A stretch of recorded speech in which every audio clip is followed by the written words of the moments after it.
قمری اعتبار سے یعنی چاند کے اعتبار سے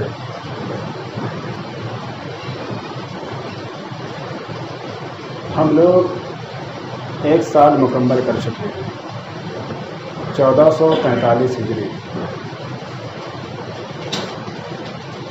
اور نئے اسلامی سال 1444 ہجری میں داخل ہو چکے ہیں،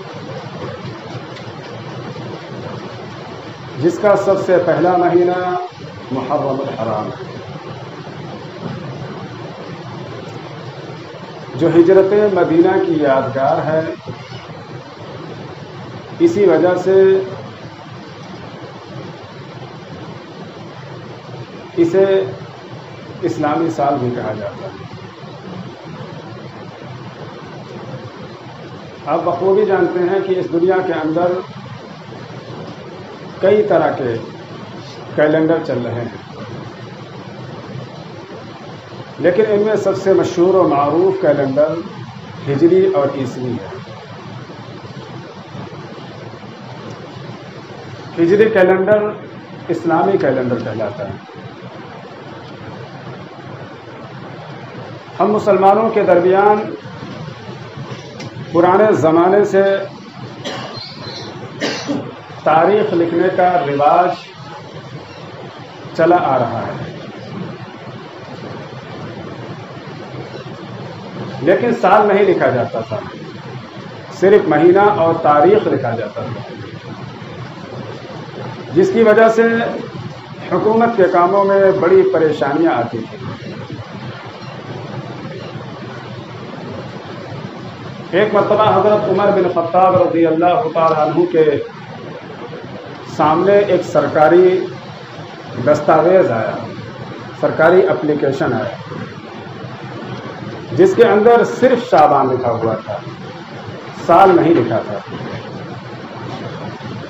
تو اسے دیکھ کر حضرت عمر نے فرمایا، اب ہمیں کیسے معلوم پڑے گا کہ یہ دستاویز کس سال کے شعبان کا ہے؟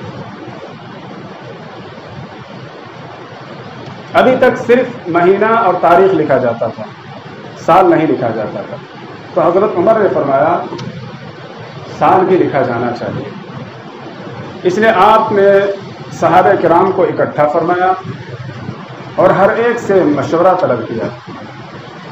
اصحاب کرام نے اپنی الگ الگ رائے قائم کی، لیکن آخر میں حضرت علی کرم اللہ وجہہ نے فرمایا کہ اے امیر المؤمنین، میری رائے یہ ہے کہ اسلامی سال آپ علیہ الصلوۃ والسلام کے ہجرت سے شروع کرنا چاہیے، کیونکہ یہ ایسا واقعہ ہے کہ اللہ کے نبی صلی اللہ علیہ وسلم شرک والی زمین کو چھوڑ کر آپ نے مدینہ طیبہ کی جانب ہجرت فرمائی ہے۔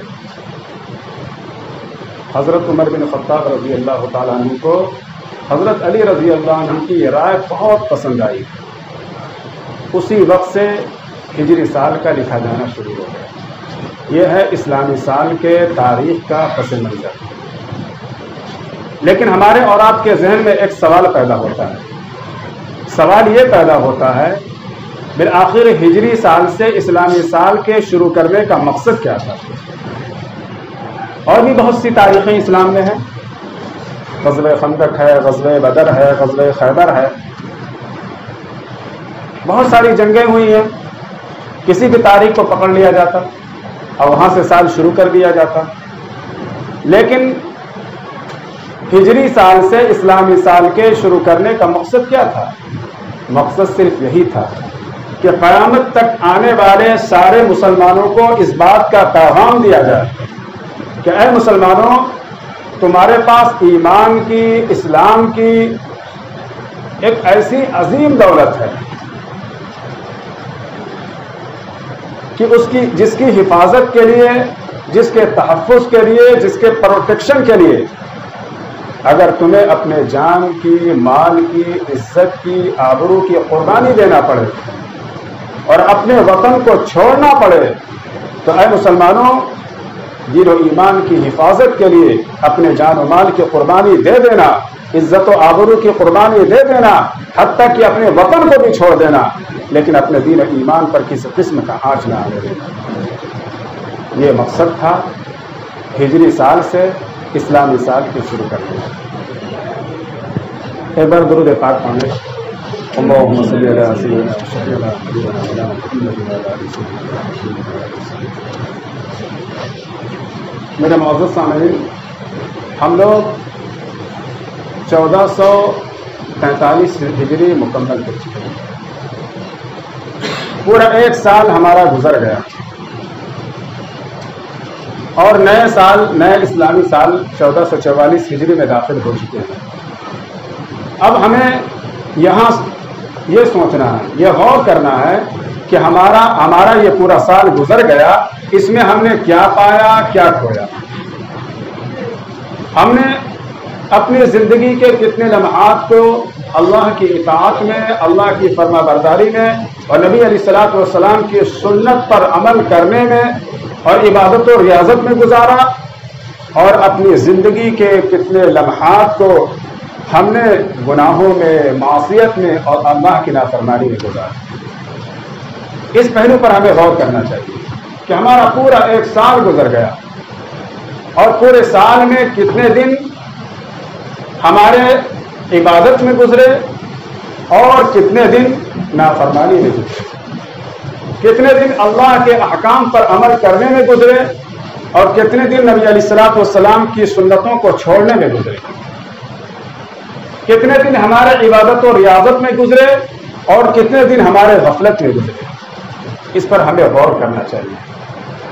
پھر جو ایام، جو اوقات، جو لمحات اللہ کی عبادت و ریاضت میں گزر گئے، اس پر ہم اللہ کا شکر ادا کریں، اور جو اوقات اللہ کی نافرمانی میں گزر گئے، گناہوں میں گزر گئے، معصیت میں گزر گئے، اس پر ہم نادم ہوں، شرمندہ ہوں اور دل سے توبہ و استغفار کریں، اور ابھی اسی وقت سے یہ پختہ عزم و ارادہ کریں کہ 1444 ہجری کو ہم اللہ کی عبادت میں، اللہ کی اطاعت میں، اللہ کی فرما برداری میں اور آقا علیہ الصلوۃ والسلام کی سنتوں پر چل کر گزاریں گے، کہ پختہ عزم و ارادہ کریں، اور یہی نیا اسلامی سال ہمیں پیغام دیتا ہے۔ اس لیے مبارک ہو سب کو مبارک مہینہ، مبارک ہو سب کو مبارک مہینہ، بنے سب کے خاطر یہ جنت کا زینہ، عبادت کی توفیق ایسی خدا دے کہ نازل ہو بے چین دل پر سکینہ۔